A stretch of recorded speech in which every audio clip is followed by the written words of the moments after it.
Hello, students. Welcome to the Pinnacle online platform. My name is Rohit Marwa, your English educator.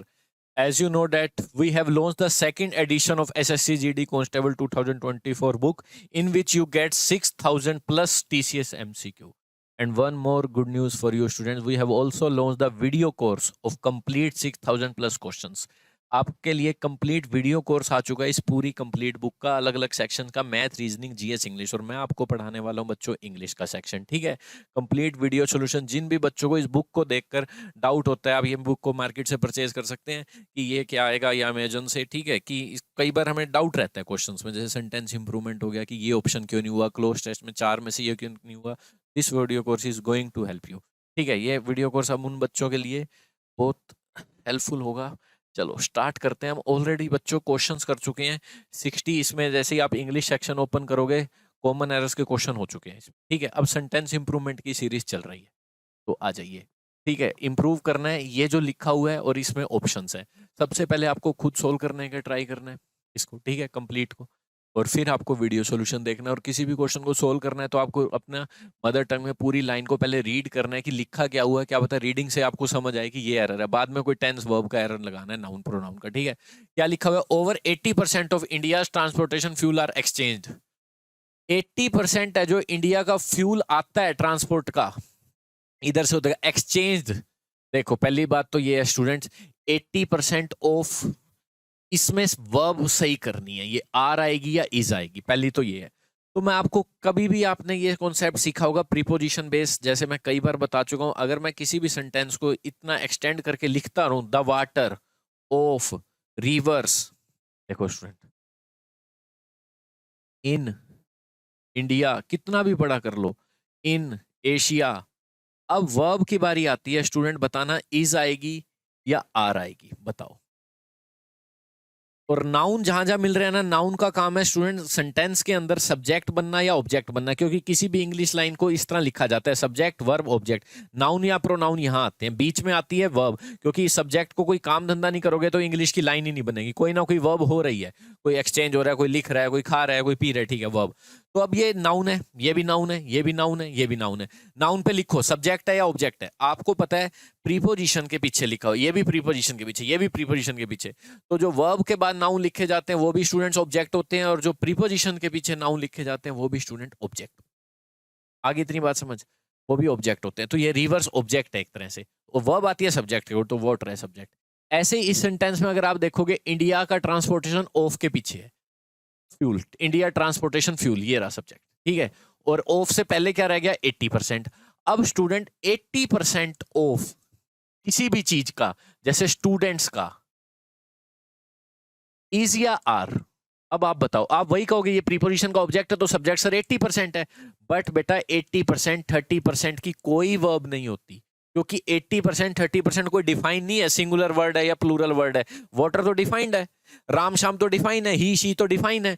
ठीक है, but 80% define नहीं है, singular है या plural. ये देखना पड़ेगा किसका 80%। यहाँ पे ऑफ के बाद वाला ही आपका सब्जेक्ट होने वाला है कुल मिला के। किसका 80%? स्टूडेंट्स का। और स्टूडेंट्स का 80% जब निकालोगे तो वो स्टूडेंट्स ही तो निकलेंगे। तो ऐसे केस में जब भी 80%, 20%, 90% ऑफ, मोस्ट ऑफ का मतलब 90% ऑफ मान लो, ऑल ऑफ, सम ऑफ, जब भी ऐसे आए वर्ड्स, तो जिसका भी परसेंट निकालना है वही सब्जेक्ट निकल के आएगा। वोटर का 80% वोटर ही निकलना है, तो ऐसे केस में सब्जेक्ट इधर वाला ही होता है। ठीक है, अब बताओ किसका 80% है? फ्यूल का। ये तो साथ में क्या कहते हैं, एक्स्ट्रा इन्फॉर्मेशन है। जब लिखोगे India transportation, fuel of India transportation, तो फ्यूल ही सब्जेक्ट है आपका। ये यूं लगा लो, साथ में लगे हुए एडजेक्टिव हैं, ऐसे ही लगे रहते हैं। जैसे मैं बोलूं मोहन्स बुक, इज या आर, इसमें सब्जेक्ट इसे मानोगे या इसे? जब आप इसे ऑफ के तरीके से लिखोगे ना स्टूडेंट, ऑफ के मेथड से, तो आपको पता लग जाएगा सब्जेक्ट कौन है। ठीक है, ये इधर आ जाएगा, वो उधर चला जाएगा। देखो, बुक ऑफ मोहन, तो ये गया ना प्रीपोजिशन के पीछे, तो सब्जेक्ट कौन है? बुक है असली। तो ये अपोस्ट्रोफस वाले वर्ड जब भी है ना, इन्हें रहने दिया करो, अवॉइड किया करो। ये एडजेक्टिव होते हैं, ये प्रीपोजिशन के बाद ही जाने, यही होता है सब्जेक्ट। ठीक है, तो फ्यूल है, ये तो देखो इंडिया ट्रांसपोर्टेशन फ्यूल, ये रहा ट्रांसपोर्टेशन फ्यूल, कंपाउंड नाउन है, फ्यूल है। किसका 80%? फ्यूल का 80%, तो फ्यूल ही होगा। तो ये फ्यूल सिंगुलर है, इज आएगा। ये गलत, ये गलत। खतरे में नहीं है, एक्सचेंज का मतलब इंपोर्ट करा जाता है। खतरे में क्या? इंडेंजर्ड, कोई ये इंडेंजर्ड स्पीसीज है, कोई इंपोर्ट किया जाता है, बाहर से मंगाया जाता है, इज इंपोर्टेड। वर्ब भी ठीक लिख दी, मीनिंग भी सही लिख दिया। नेक्स्ट करो। How she managed of escaping from the situation was inexplicable. कैसे वो मैनेज करती है इस सिचुएशन से, ये इनएक्सप्लिकेबल है, एक्सप्लेन नहीं किया जा सकता। मैनेज के बाद जो वर्ड यूज करते हैं वो टू करते हैं। तो पहले तो आप टेंस का बेसिक सीख लो स्टूडेंट। कोई भी इंग्लिश की लाइन दी होगी, अब जितने भी हम एरर करेंगे टेंस तो यूज होगा। कभी वो V1 यूज करके सेंटेंस बनाएगा, कभी V2 यूज करके बनाएगा, कभी प्रेजेंट परफेक्ट टेंस यूज करेगा, कभी विल यूज करेगा। तो कोई ना कोई टेंस तो जरूर यूज होएगा स्टूडेंट, ठीक है। आपको वो टेंस बिल्कुल सही मान लेना है if there is no hint. अगर बच्चों कोई भी हिंट ना हुआ तो आपको वो टेंस बिल्कुल सही मान लेना। Just a second.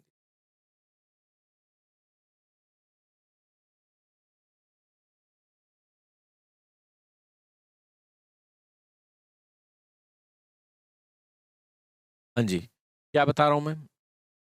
मैनेज लिख रखा है, V2 लगा रखे, सही मान लेना है, क्योंकि there are 12 tenses in English grammar. कितने टेंस है? 12 टेंस है। सबके अलग अलग फॉर्मूले हैं, कोई V1, कोई is am are I N G, कोई हैज है V3, सब सही मान लेने हैं। जो एग्जामिनर ने दे दिया सही मान लेना है, जब तक हिंट ना हो टाइम का। कोई येस्टरडे ना लिखा हो, डेली ना लिखा हो, तो सारे टेंस ठीक है। V2 भी सही है, मान लो अगले ने कल की बात सुनाई होगी, करने दो।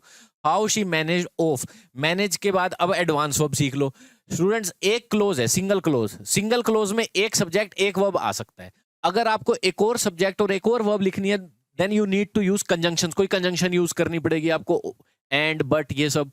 और अगर आप कंजंक्शन यूज नहीं करना चाहते, फिर भी वर्ब लिखना चाहते हो, तो वो एडवांस वर्ब लिखनी पड़ेगी। वो नाउन एडजेक्टिव बनकर बैठ जाएगी, क्योंकि वो अभी आ सकते हैं। क्योंकि देखो, मैंने बोला आई डिसाइड, मैंने डिसाइड किया, मैंने डिसाइड किया जाने का, तो एक और वर्ब निकल गई मेरे मुंह से, जाना।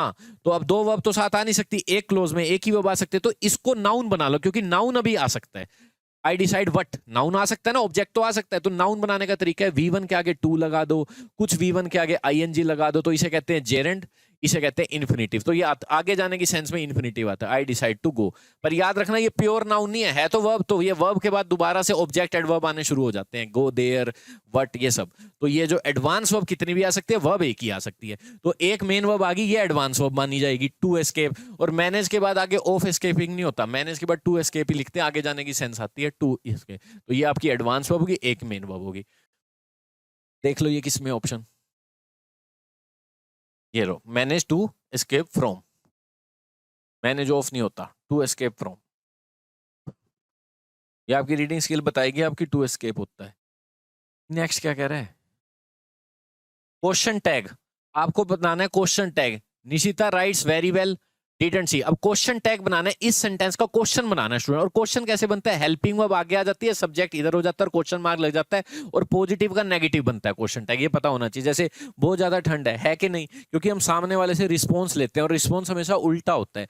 बहुत ज्यादा ठंड है का मैं ये नहीं कह सकता हाँ है ठंड बोल, रिस्पॉन्स लूंगा, नेगेटिव लूंगा, है कि नहीं, ठीक है। चलो, निशिता लिखती है बहुत अच्छे से, है कि नहीं। अब आपको बताइए प्रेजेंट डेफिनेट टेंस है, प्रेजेंट डेफिनेट टेंस की हेल्पिंग वर्ब होती है डू डज। और आपको वहां पे निशिता रिपीट नहीं करनी, प्रोनाउन यूज करना है। Doesn't she is the right answer, ठीक है। क्योंकि एक क्लोज नाउन की रिपीटेशन नहीं करते ना, प्रोनाउन यूज हो जाते हैं, तो वो सिंगल लाइन है, ये आंसर आएगा। नेक्स्ट करो। VPN एक नेटवर्क होता है जिससे आपकी आइडेंटिटी नहीं पता लगती कि आप इंटरनेट पे क्या चला रहे हो। VPN अलाउ करता है, ठीक है, V1 लगा दी, फैक्ट है, इसलिए V1 लगाएंगे, ये बिल्कुल सही है। हमें अलाउ करता है, ये एडवांस वर्ब आ गई, क्योंकि एक क्लोज में एक ही वर्ब आ सकती है। अलाउ करता है हमें यूज करें हम इंटरनेट एनोनिमसली, गुमनाम तरीके से, to value our safety and our identity. To value our safety and our identity. Replace किसे करना है, देखो मार्कर चेंज कर लेता हूं मैं एक बार, नहीं तो आपको दिक्कत। मार्कर ले लेता हूँ,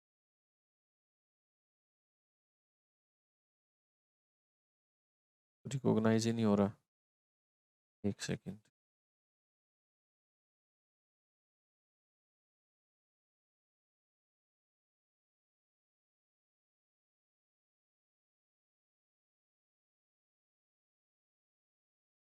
चलिए,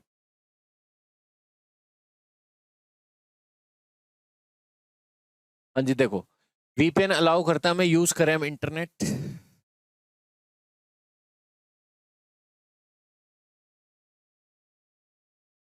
क्या रिप्लेस करना है एक बार देख लेते हैं।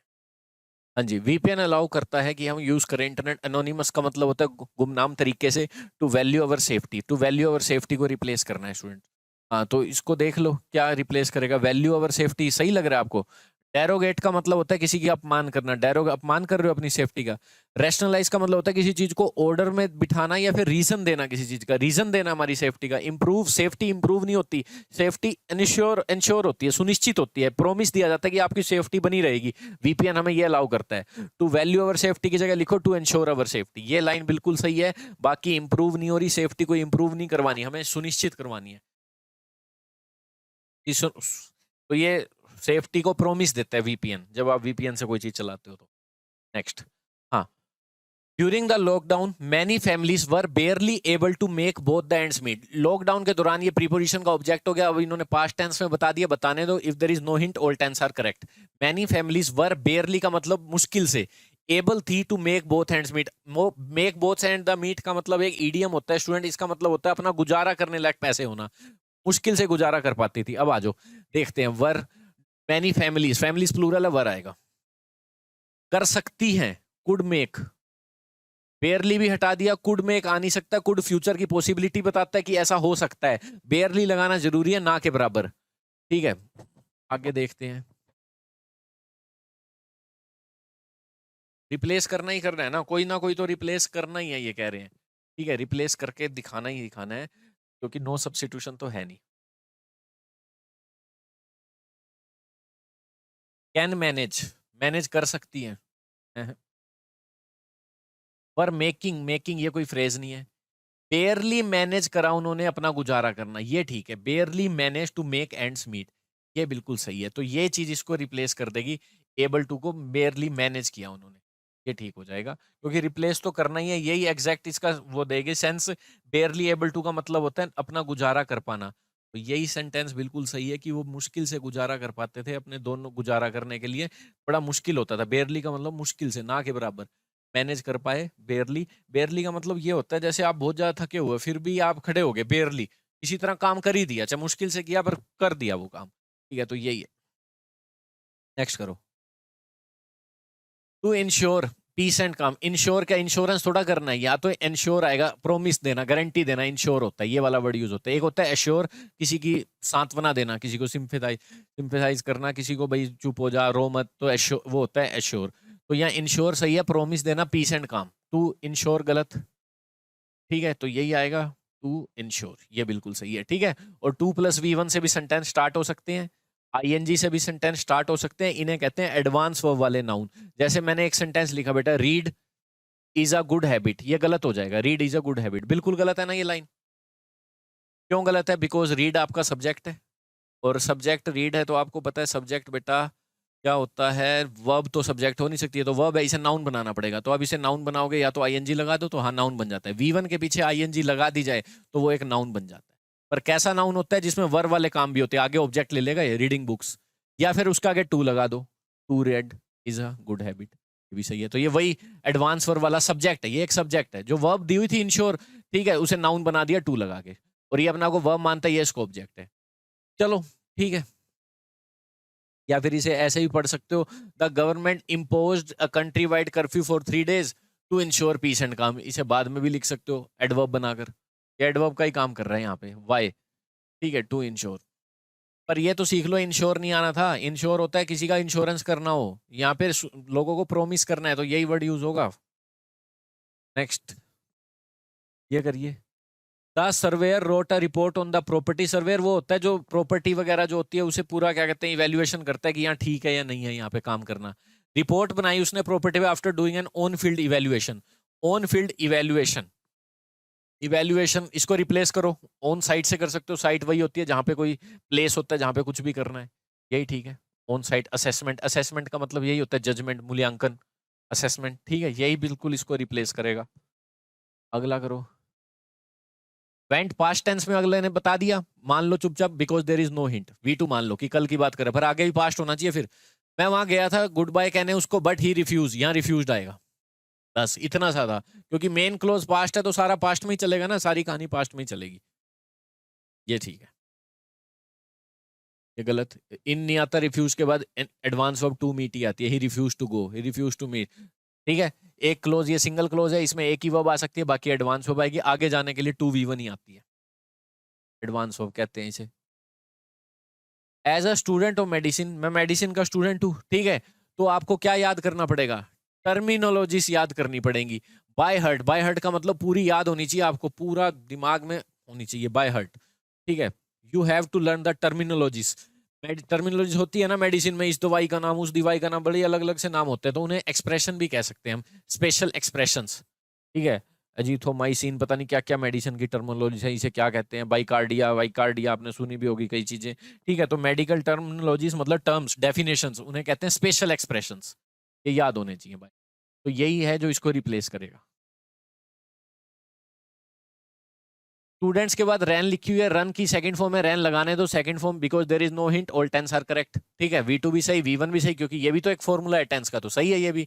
रैन के बाद हाउ, ये एडवर्ब आना था यहाँ, क्योंकि वर्ब को क्वालिफाई करना है, जैसे he runs how slowly, he runs how quickly, तो वर्ब को क्वालिफाई करना है। अगर एडजेक्टिव लगाना होता जैसे ही इज, अब ये लिंकिंग वर्ब है, ये लिंकिंग वर्ब एडजेक्टिव मांगती है, क्योंकि ये ही को क्वालिफाई करते हैं। ही क्या है? नाउन या प्रोनाउन, और नाउन प्रोनाउन के लिए क्या आते हैं? Adjective. He is good, he is bad, he is slow, he is quick. पर रैन वर्ब को क्वालिफाई करना है, रैन हाउ क्विकली। अब ऑप्शन में ढूंढ लो, ये आएगा। V1 भी लगा सकते, अब कहोगे सर आपने तो कहा था V1 भी लगा, ये क्यों नहीं? फिर रन्स भी तो होता। अब कहोगे ये भी तो आ गया सर, अब फंस गए भाई बच्चे, अब बुरी तरह फंस गए। क्या फंस गए इसमें? यहाँ नहीं फंसे। स्टूडेंट्स प्लूरल लिख दिया, और प्लूरल लिखने के बाद वर्ब सिंगुलर लिख दी, स्टूडेंट सिंगुलर लिख दिया, वर्ब प्लूरल लिख दी, रन लिख दी, तो ये वैसे गलत हो गया, इंडेफिनेट। मैं इंडेफिनेट भी लगा सकता था कि हाँ डेली भागता है, क्योंकि हिंट तो है नहीं। If there is no hint all tense are correct, ये भी सही, ये भी सही। पर दोनों अगर सही होते, स्टूडेंट्स रन होता, यहाँ पे स्टूडेंट्स नहीं लिखा, स्टूडेंट लिखा, ठीक है। ये देख लो क्या लिखा हुआ है, स्टूडेंट। अगर यहाँ स्टूडेंट्स होता, स्टूडेंट, ठीक है, स्टूडेंट्स होता, तो यहाँ रन ठीक होता, क्योंकि सब्जेक्ट प्लूरल है तो वर्ब भी प्लूरल आएगी, और प्लूरल वर्ब कौन सी होती है? विदाउट एस, ठीक है। नाउन एस वाला प्लूरल होता है, वर्ब एस वाली सिंगुलर होती है। तो यहाँ अगर स्टूडेंट्स रन होता तो हम फंस जाते, प्रेजेंट लगाएं या पास्ट। अब वही बात आ गई, तो हम देखते कि सेंस किसकी अच्छी लग रही है, क्या वो रोज जाता है या एक आधी बार की घटना है। तो हम कंफ्यूज हो सकते थे कि हाँ एक आधी बार की है तो ये है, कोई रूटीन है तो ये लगा देते। बट इन्होंने ऐसा कुछ पंगा दिया, इन स्टूडेंट के साथ वर्ब गलत लिख दी, स्टूडेंट्स के साथ वर्ब गलत लिख दी, तो यही। द वेदरमैन, वेदरमैन वो होते हैं जो मौसम की जानकारी देते हैं, ठीक है। फेल्ट दैट, फेल्ट पास्ट है ना, तो आगे ही पास्ट चलेगा कंजंक्शन के बाद।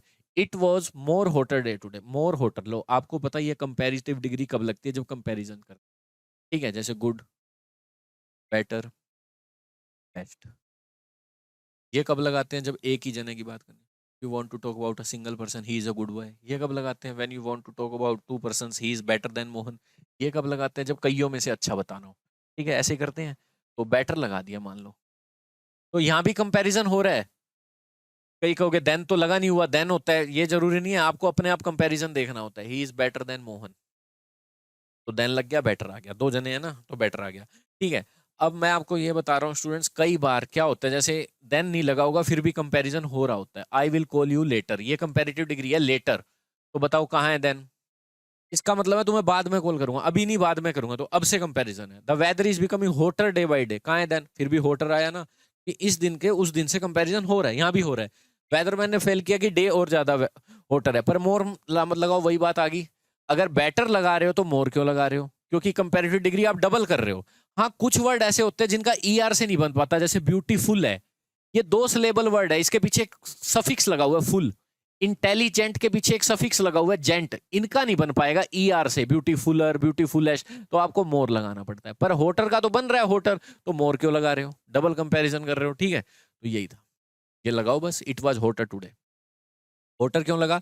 पहले से ज्यादा होट है कल वाले दिन के मुकाबले, ठीक है। ये करिए।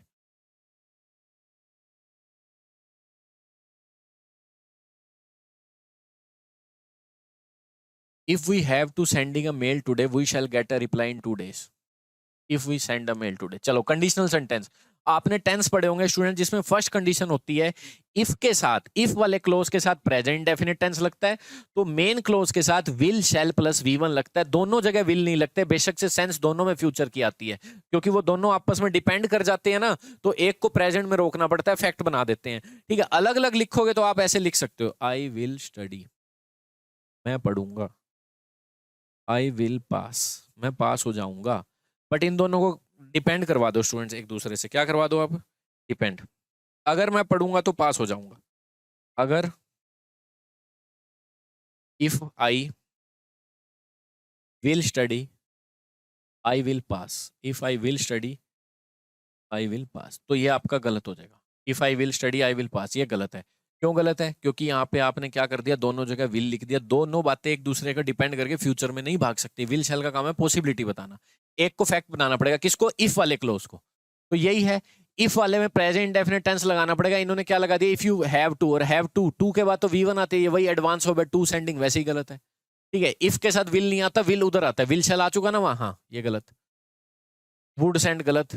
हैव सेंडिंग कोई फॉर्मूला नहीं है, हैव के बाद थर्ड फॉर्म आती है, टू के बाद V1 आती है, इकलौता यही बच गया। अगर हम मेल आज भेजते हैं तो हमें रिप्लाई मिल जाएगा, वही डिपेंड कर रहा है। V1 लगा रखिए, यही सही है, फर्स्ट कंडीशन ऑफ टेंस।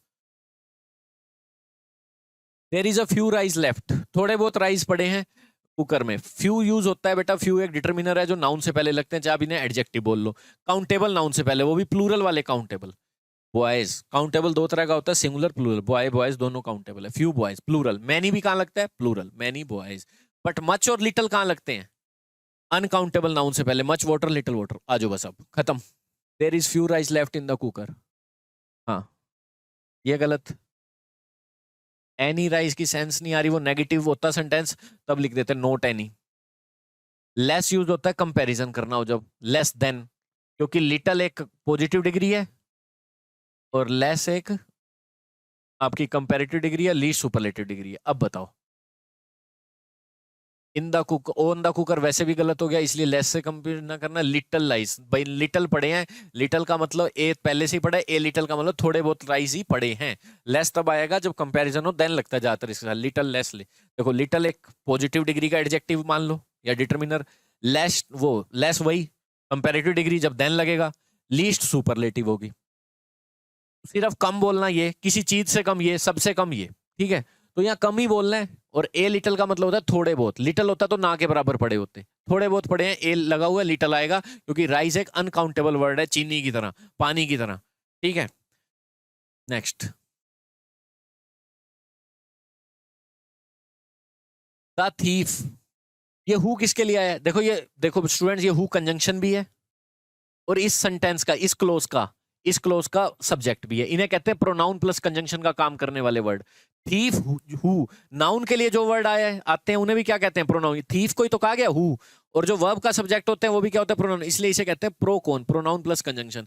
इनमें हु वाला है कंजंक्शन वाला क्लोज यहां तक, और मेन क्लोज कहां है? थीफ से। अब थीफ इसके अंदर थोड़ा चले जाओगे तो कंजंक्शन वाला क्लोज है, हैव की सब्जेक्ट ये रहा, थीफ की वर्ब कहां है? ये रही, the thief was found guilty. हो गया, सारा पास्ट में चल रहा है। ठीक है, ये देखो वॉज फाउंड, तो ये भी पास्ट कर दो। और वैसे भी थीफ के लिए हु आया, हु की अपनी कोई वर्ब नहीं है, किसके लिए आया हु? थीफ के लिए। थीफ सिंगुलर है, हैज आना था, और वैसे भी हैज के बाद थर्ड फॉर्म आनी थी, ये भी है, पर पास्ट चल रहा है, पास्ट वाला उठाओ। ठीक है, पहले उस हैड V3 लगेंगे, क्योंकि देखो पहले उसने पोनी उठाई, कहीं से चुरा ली। ठीक है, ये हॉर्स को कहते हैं, ठीक है, पोनी हैड टेकन, पहले चुराई है और बाद में गिल्टी पाया गया, तो बाद में V2 वाला पैसिव बना रखा है बस, क्योंकि पैसिव सेंस है तो V2 ही, पास्ट इंडेफिनिट टेंस ही है, V2 का ही पैसिव है, क्योंकि वो थीफ ने गिल्टी नहीं किया, वो पाया गया, थीफ ने कुछ नहीं ढूंढा, वो पाया गया, पैसिव सेंस है, वॉज फाउंड आएगा। ठीक है, वॉज V3 लगता है पैसिव में। ठीक है, ये एक्टिव सेंस है, क्योंकि थीफ ने खुद चुराया है। तो जहां एक्टिव सेंस हो वहां एक्टिव के फॉर्मूले, जहां पैसिव सेंस हो वहां पैसिव के फॉर्मूले। सेंटेंस होते हैं एक्टिव या पैसिव, और कुछ नहीं। तो इतनी सी बात है। अब हैड V3 और V2 में डिफरेंस आपको पता ही है, दोनों बातें पास्ट की हो तो दोनों ये लगते हैं, पर ये कब लगता है? जब ये पास्ट का भी पास्ट हो। डॉक्टर के आने से पहले पेशेंट मर चुका था, तो पहले पेशेंट मर चुका था उसको ये मिलेगा, डॉक्टर बाद में आया था उसे ये मिलेगा। मूवी स्टार्ट होने से पहले हम थिएटर में पहुंच चुके थे, तो पहले हम पहुंच चुके थे तो ये मिलेगा हमें, बाद में मूवी स्टार्ट हुई थी उसे V2। तो वो पहले गिल्टी बाद में पाया गया, चुराया उसने पहले था, ठीक है, ले गया था या जो भी है। तो हैड टेकन बेटर है यहाँ पे, बाकी सब फॉर्मूले ही गलत है। हैव के बाद थर्ड आती है, हैज के बाद थर्ड फॉर्म आती है, ये सही भी लग रहा है, बट ये प्रेजेंट में आ गया। ठीक है, और प्रेजेंट में लिखेंगे नहीं क्योंकि ये सारा पास्ट चल रहा है। Had taken is better option past चलाने के लिए आपके पास। नेक्स्ट करो, ये वही आ गया स्टूडेंट। देखो बिफोर, आपको मैं कई बार बता चुका हूँ, ये आपकी जिंदगी की प्रेजेंट की लाइन है। ये अपनी जिंदगी में जाओ, ऐसे जाओ, पास्ट में जाओ, ये आपने पहले की मान लो 12th, फिर पीछे जाओ, पीछे जाओ, फिर आपने की 10th। तो जो 12th की है ना बच्चों, आपने इस 12th को मिलेगा V2, और 10th उससे भी पहले कर चुके थे आप, उसे मिलेगी हेड। एक ही बात करनी हो तो V2 लगाया करो, और दोनों को कंपेयर करना, डॉक्टर के आने से पहले पेशेंट मर चुका था तो जो पहले हुआ उसे ये मिलेगा। और बिफोर याद रखना, बिफोर से जो इधर घटनाएं होती हैं वो पहले होती हैं। अगर यहाँ आफ्टर होता ना तो आफ्टर के इधर जो घटनाएं होती हैं वो पहले होती हैं। बिफोर के इधर हैड V3 पहले, आफ्टर के, आफ्टर का मतलब बाद में ना, तो बाद में हैड V3। बिफोर का मतलब पहले ना, पहले हैड V3। सही लगा हुआ है, ये भी सही लगा हुआ, नो सब्स्टिट्यूशन। पेशेंट मर चुका था, डॉक्टर बाद में आया था, वही चीज है। हैड V3 V2, ये करिए।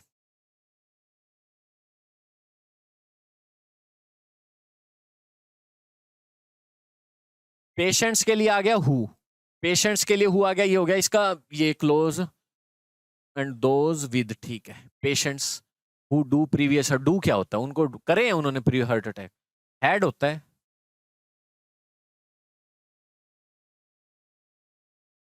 देखते हैं एक एक करके ऑप्शन चेक करते हैं।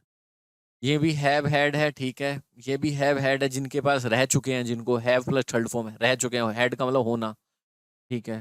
हैव हैड, ठीक है ठीक है ठीक है। दे विद नहीं है कोई सेंस, दोज के साथ ऑफ नहीं आएगा, दोज विद होता है। अब देखो, अब स्टूडेंट्स कर लेते हैं, आजो। पेशेंट्स हु, डू गलत है बिल्कुल, जिनको थे, रह चुके हैं, हैड, हु हैव के बाद थर्ड फॉर्म, जैसे रिटर्न होता तो लिख चुके हैं, प्लेड होता तो खेल चुके हैं। हैव हैड का मतलब जिन्हें हो चुके हैं, हैड का मतलब होना, किसी के पास कुछ होना, जिनके ये हो चुके हैं हार्ट अटैक, ठीक है। एंड दोस्त क्यों लिखा है यहाँ, दे क्यों नहीं लिख रहा बेटा, देखो मैं बताता हूँ, दे कब लिखते हैं, पेशेंट्स को रिप्लेस करना है। दे कब लिखोगे, जब आपको सेंटेंस की ऐसे स्टार्टिंग करनी हो, दे आर, ऐसे वर्ब लगानी हो, ठीक है। बट अगर आपको कभी पोजेशन से पहले लिखना हो, विद या ऑफ, तो किसी भी प्लूरल चीज का रिप्लेसमेंट डेट या दोज होते हैं, ठीक है। जैसे देखो, जैसे मैंने बोला क्लाइमेट, अब मैं क्लाइमेट को रिप्लेस करूंगा आगे जाके, the climate of Shimla. Climate non living है, नॉन लिविंग के लिए फिर तो इट आना चाहिए ना, is better then dash of Hisar. अब यहां इज नहीं आएगा, सॉरी, वो क्लाइमेट को रिप्लेस करना, इट नहीं आएगा, इट ऑफ ना, दे आएगा, ऑफ लगा हुआ आ गया। इट कब आता है, जब सेंटेंस ऐसे स्टार्ट कर रहे हो, this is a chair, it is very costly, ऐसे स्टार्ट करो। These are chairs, they are very costly. अब आगे ऑफ या विद हो तो आपको रिप्लेसमेंट करना होता है बेटा स्टूडेंट, बेटर देन है ये, रिप्लेसमेंट करना होता है डैट या दोज नाम के प्रोनाउन से। Climate of Shimla is better then climate of Hisar, तो मतलब डैट ऑफ, या प्लूरल है तो दोज ऑफ।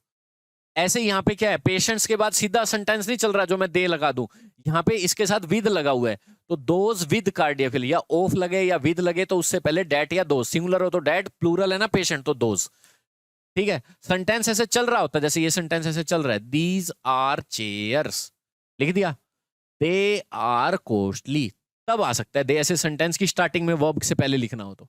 आगे अगर कोई पोजेशन वाला प्रीपोजिशन है, ऑफ या विद, तो डैट या दोज लिखते हैं, सिंगुलर के लिए डैट, प्लूरल के लिए दोज, जिसे हम डिस्ट्रीब्यूटिव वर्ड्स भी कहते हैं, दूर का कुछ बताने के लिए वो ये चीज है, यहाँ भी यूज होते हैं ये, ठीक है। तो बोलो अब क्या आएगा, ये लगाओ, बिल्कुल बेटर है। दे विद कोई सेंस नहीं बनी, दे के बाद वर्ब लिखते हैं, दोज के बाद ऑफ नहीं, दोज विद, उन ऑफ नहीं है कार्डियक फेलियर, दोज विद है, कार्डियक फेलियर विद लगाते हैं इसके साथ प्रीपोजिशन, जब बताना हो कि कार्डियक फेलियर था उनको, उनको हाइयर रिस्क है कार्डियक अरेस्ट होने का, बाद में हार्ट अटैक आने का। दीज एक ऐसा डिटर्मिनर है जिसके बाद नाउन प्लूरल लिखा करो, these boy these chairs. That एक ऐसा डिटर्मिनर है जिसके बाद सिंगुलर लिखा करो। दिस एक ऐसा डिटर्मिनर है जिसके बाद सिंगुलर लिखा करो। दोज एक ऐसा डिटर्मिनर है जिसके बाद नाउन प्लूरल लिखा करो। डिटर्मिनर या एडजेक्टिव एक ही बात है, जो नाउन से पहले आके उनकी शक्ल डिटरमाइन करते हैं, सिंगुलर आएगा, प्लूरल आएगा, अनकाउंटेबल आएगा।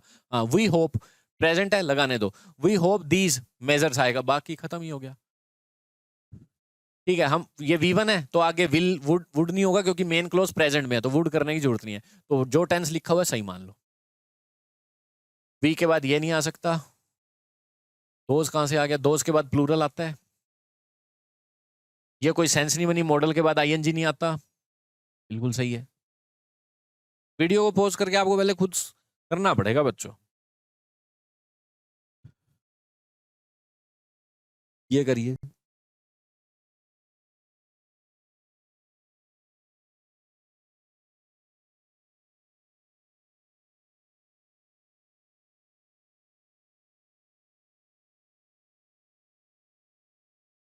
बुफोटॉक्सिन present on a toad skin, ये कोई खरगोश होता है उसे बोलते हैं टोड, खरगोश सॉरी कह रहा हूँ, मेंढक, ठीक है, उसके स्किन पर ये प्रेजेंट होता है। तो ये जो प्रेजेंट है ना इसकी स्किन पे, ये इसके लिए एक एडजेक्टिव है, ठीक है, आगे प्रीपोजिशन का ऑब्जेक्ट है तो ये आपका subject. Can irritate you, irritate कर सकता है आपको, but touching a toad shall not cause you words. Words का मतलब होता है कोई स्किन पे इन्फेक्शन हो जाना, पर अगर आप क्या कहते हैं, ये तो इरिटेट कर सकता है पर टच करना आपको ये नहीं है कि बीमारी हो जाएगी टच करोगे अगर टोड को, ठीक है। जैसे shall not cause, but touching a toad shall not cause you words, shall not, would not give you words, shall not और वुड नॉट। रिप्लेस तो करना ही करना है। हैज के बाद थर्ड फॉर्म आती है, वो उसके बाद आईएनजी आता है अगर एक्टिव सेंस ही है, ठीक है। Do not cause, but touching a toad, do not cause, do not cause, ये टचिंग, टचिंग सब्जेक्ट है और सब्जेक्ट सिंगुलर होता है, डू नहीं आएगा डज आएगा। बट के बाद ये नई नया सेंटेंस शुरू है ना, नया, वो तो हो गया वहां तक, कैन इरिटेट यू, नया क्लोज शुरू है टचिंग, और ये टचिंग एक सिंगुलर मानते हैं अपने आप को। जेरेंड भी तो सब्जेक्ट हो सकते हैं, एडवांस वर्ब कहते हैं जिसे, क्योंकि वर्ब दे दी, नाउन बनाना पड़ा, स्विमिंग इज, रीडिंग इज, तो टच ये तो अपने आप को वर्ब मानते हैं, तो अपने बाद ऑब्जेक्ट या एडवर्ब ले सकते हैं, swimming hair, reading books, touching what toad, तो सब्जेक्ट तो यही है, ये तो ऑब्जेक्ट है टचिंग पर है सब्जेक्ट, ठीक है। रीडिंग ये सब्जेक्ट है सेंटेंस का, अब ये अपने आप को वर्ब भी मानता है, रीडिंग बुक्स इज, या इज क्यों है, क्योंकि रीडिंग है सब्जेक्ट, ये ऑब्जेक्ट है, तो टर्ड क्या है, इसका ऑब्जेक्ट है टचिंग सब्जेक्ट, और ये अपना को सिंगुलर मानते हैं, तो डू नॉट का सवाल नहीं होता, डज नॉट तो देखते ही हो रहा है, कुछ तो रिप्लेस करना है, वोंट गिव कर दूंगा, वोंट गिव यू वर्ड्स, और वैसे आई और वी के साथ शैल आता है बच्चे, और पॉसिबिलिटी के लिए कच्ची पक्की आईवी के लिए शैल आता है, कम पॉसिबिलिटी के लिए, और बाकी यू ही थर्ड पर्सन के लिए विल आता है, और टच करना थर्ड पर्सन, यहाँ आई वी तो है नहीं, जेरेंड है ये, तो जेरेंड थर्ड पर्सन में ही आएंगे, या सेकंड में मानो, क्यों फर्स्ट आई और वी तो है नहीं, थर्ड पर्सन है जेरेंड, टचिंग के साथ विल आएगा, विल नॉट की शॉर्ट फॉर्म ये है,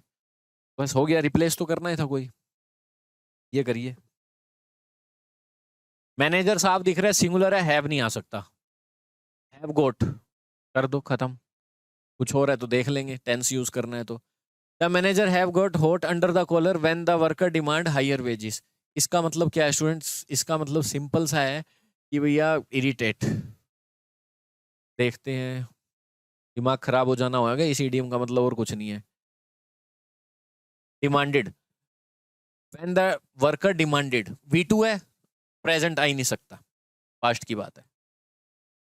हैड के बाद थर्ड फॉर्म, हैव गेट पूरा हटा के गेट, गेट V1 है, मैनेजर सिंगुलर है, गेट भी नहीं आ सकता, गेट्स होता अगर V1 भी यूज करते। गोट V2 लगाओ अपना, सीधा गोट यूज कर ली ना, मैनेजर गोट, V2 लगाओ, बाकी सब गलत है, ठीक है। पेन लगा दिया, सारा पास्ट में चल रहा है तो ये भी पास्ट में चलेगा, बस। हैड V3 बस कर सकते थे कि पहले डिमांड की थी उन्होंने, पर यहाँ हैड V3 है ही नहीं, तो ये साथ साथ ही चल रहा है, और साथ साथ चल रहा हो तो V2 कितनी भी लगा सकते हैं, कुछ बिफोर आफ्टर दिखे तो कंपैरिजन हो जाता है, तो हैड V3 यूज करते हैं, नहीं तो आप कितनी भी V2 लगा सकते हो, कल ये हुआ था, फिर ये हुआ था, फिर ये हुआ था, ऐसे लाइन में चल रहा हो तो आप V2 लगा सकते हैं। तो डिमांड की थी और वो हो गया था, ये ईडीएम है, होट अंडर द कॉलर, ठीक है। चलो ये सही है, बाकी सब गलत था, ये करो।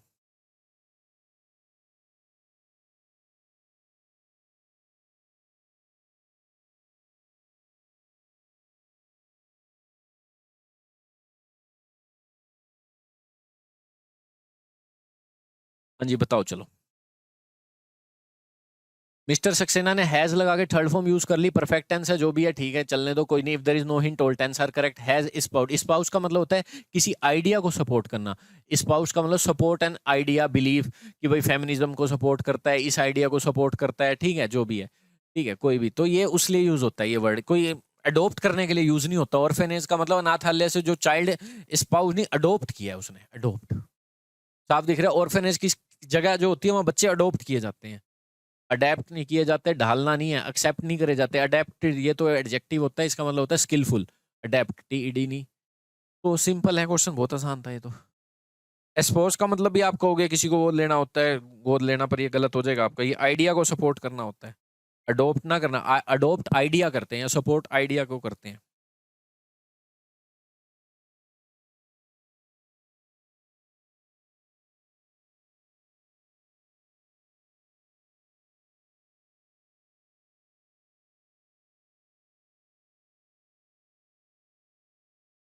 कर लिया, देख लिया।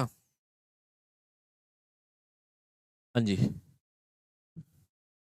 शुड मॉडल इसके बाद V1 आई हुई है, आगे एडवांस वर्ब आई हुई है, आगे जाने की सेंस के लिए वी शुड, क्योंकि एक क्लोज में एक ही वर्ब आ सकती है, वो ऑलरेडी आ चुकी है, we should also learn to trust what he says, after all he is a reformed person now. हमें लर्न सीखना चाहिए, we should also learn to trust what he said, to trust what he says को replace करना है, no substitution है ही नहीं तो कुछ तो बताना ही पड़ेगा।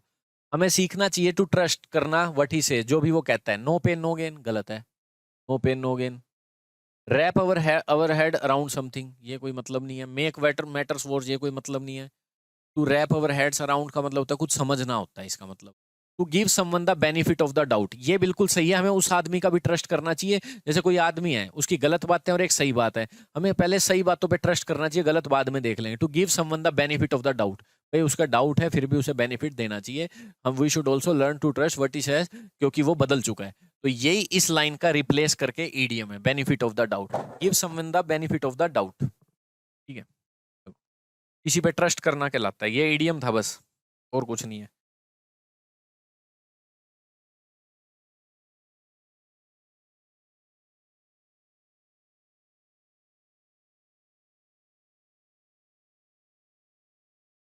ये क्या है?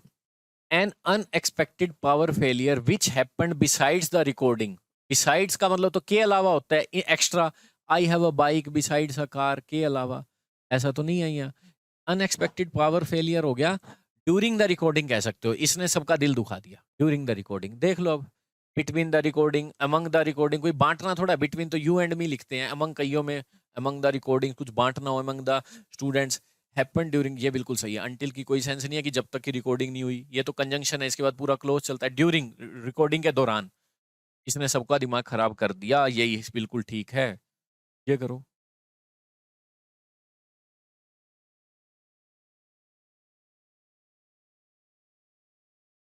पीपल इन टेम्परेट कंट्री होती है जहां थोड़ा ना ज्यादा ठंड ना ज्यादा गर्म, ऐसा कुछ।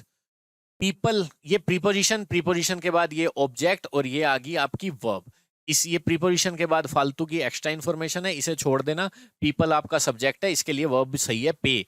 V1 लगाई हुई है, मान लो चुपचाप, फैक्ट है, मान लो। Little attention to mangrove, mangrove का मतलब होता है, क्या कहते हैं, कुछ ऐसे पेड़ होते हैं जो समुद्र के किनारे लगा देते हैं, कुछ बाढ़ बाढ़ ज्यादा ना आ जाए, ठीक है, ठीक है, तूफान ना आ जाए, जड़ें इसकी अंदर होती है। तो ये जो टेम्परेट कंट्री में रहते हैं वो ज्यादा ध्यान नहीं देते मैंग्रोव्स पे। हाँ, अब देखते हैं। फैक्ट है, पीपल इन टेम्परेट कंट्रीज, क्या रिप्लेस क्या करना है, कंट्री पे। हाँ देख लेते हैं। टेम्परेट कंट्रीज, पीपल के बाद पेज नहीं आ सकता। देते थे क्यों बोल रहे हो, ये तो अब कहोगे आप सर पेड क्यों नहीं लगाया, यहाँ पेड भी तो लगा सकते हो। People in temperate country, paid, करते थे, बिल्कुल सही है। अब फंस गए हम पूरी तरह से कि भाई पेड लिखें या फिर अपना पे लिखें। तो मैंने बताया था, मैंने कहा था ऑल टेंस आर करेक्ट, पर सेंस भी तो देखो, ये एक फैक्ट है। करते थे नहीं, फैक्ट है ये, कंट्रीज, ठीक है। चलो, ये नहीं है कि यहाँ कंट्रीज प्लूरल है सिंगुलर है, इसकी चैलेंज नहीं कर सकते। प्रीपोजिशन के बाद आप सिंगुलर लिखो, प्लूरल लिखो, प्रीपोजिशन कुछ नहीं कहती, बस ये कहती है नाउन लिखो। कुछ प्रीपोजिशन होती है ऑफ, में से, तब लिखना पड़ता है, क्योंकि कईयों में से आप चुनते हो, one of the students, one of the boys, तब। बाकी प्रीपोजिशन कुछ नहीं कहती, सिंगुलर आएगा प्लूरल आएगा, वो कोई दिक्कत नहीं है। और आपको पता है टेम्पर, एक कंट्री तो बात करेंगे नहीं, एक कंट्री, कई सारी कंट्रीज की बात करेंगे। लोग हैं जो इन कंट्रीज के, जहाँ पे टेम्परेट देश हैं, जहाँ पे ना गर्म है ना ज्यादा ठंडा है, तो बहुत ज्यादा देश की बात होगी। तो इतना भी खुद समझने के लायक हो आप, ठीक है, कि ज्यादा कंट्रीज की बात होगी, ज्यादा कंट्री के लोग की बात हो, एक कंट्री की बात थोड़ा होगी। तो एक कंट्री की होती तो यहाँ ए ना लग जाता, इन अ टेम्परेट कंट्री, आर्टिकल तो लगा नहीं हुआ, ठीक है, तो इसका मतलब प्लूरल है, तो आर्टिकल लग नहीं सकता, तो सीधी सी बात है, प्लूरल ही आएगा। ये करो। होल का मतलब होता है यार छेद, और होल का मतलब होता है सारा, complete, the whole country complete, simple सा है, कर सकते हो। लीजर्ड V1 लगा रखी है, ठीक है, ये अपनी छिपकली है, मूव करती है फ्रॉम वन, ये क्या है, होल, टू अनदर, ठीक है, करती है। और ईट, ये वर्ब लीजर्ड के लिए, ये खाती है, insect hidden in the fact है, तो V1 लगा रही है, कोई दिक्कत नहीं। But Yeats, and Yeats, but ये कोई कॉन्ट्राडिक्शन थोड़ा है, मूव करती है और खाती है इंसेक्ट्स को। क्या सारे एक जैसे हैं क्या? From one whole to another end its, from one to another क्या है, होल ही नहीं लिखा क्या इधर, होल ही नहीं लिखा इसमें तो। बट कोई कॉन्ट्राडिक्शन नहीं है कि ये ऐसा होती है लेकिन नहीं खाती है, तब बात अलग है। कॉन्ट्राडिक्शन नहीं है, ही is a good boy but he doesn't respect his parents, कोई कॉन्ट्राडिक्शन नहीं है यहाँ। तो ये वैसे ही गलत है, यही सही है। चलो देख सकते हैं आप वीडियो को पॉज करके, यही सही मिलेगा आपको, क्योंकि एंड ही लगेगा बट कॉन्ट्राडिक्शन नहीं है। जब आप रीड करोगे, रीडिंग स्किल होगी, आपको पता लगेगा ये सही है। ठीक है बच्चों, तो ये थे क्वेश्चंस आज के, 50 तक हो गया। नेक्स्ट क्लास में हम इससे आगे सेंटेंस इंप्रूव करेंगे, सेंटेंस इंप्रूवमेंट की series. I hope you have enjoyed the class. Thank you.